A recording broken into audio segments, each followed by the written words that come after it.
যুদ্ধবিরতি কার্যকরে পুতিনের শর্তগুলো কি?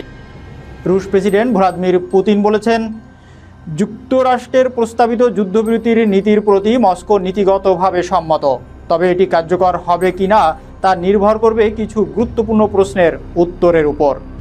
তিনি যুক্তরাষ্ট্রের সঙ্গে আলোচনা চালানোর প্রয়োজনীয়তার উপর জোর দেন এবং সম্ভব হলে ডোনাল্ড ট্রাম্পের সঙ্গেও কথা বলতে চান। গত 11 মার্চ সৌদি আরবে যুক্তরাষ্ট্র ও ইউক্রেনের বৈঠকের পর 30 দিনের অস্থায়ী যুদ্ধ প্রস্তাব করা হয়।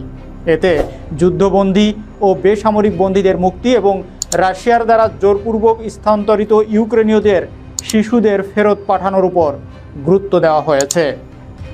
তবে নিষেধাজ্ঞা বা ইউক্রেনের নিরাপত্তার নিশ্চয়তা নিয়ে কিছু বলা হয়নি। পুতিন 3টি মূল প্রশ্ন উত্থাপন করেন, যার মধ্যে কুরাক্স অঞ্চলে ইউক্রেনীয় সেনাদের উপস্থিতি একটি গুরুত্বপূর্ণ ইস্যু। ইউক্রেন এই প্রস্তাবকে রাশিয়ার কৌশলগত সুবিধা পাওয়ার চেষ্টা হিসাবে দেখছে।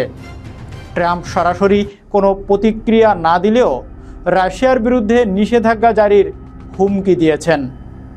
মস্কো যুদ্ধবিরতিতে রাজি হবে কি না তা যুক্তরাষ্ট্রের সঙ্গে সরাসরি আলোচনার উপর নির্ভর করছে।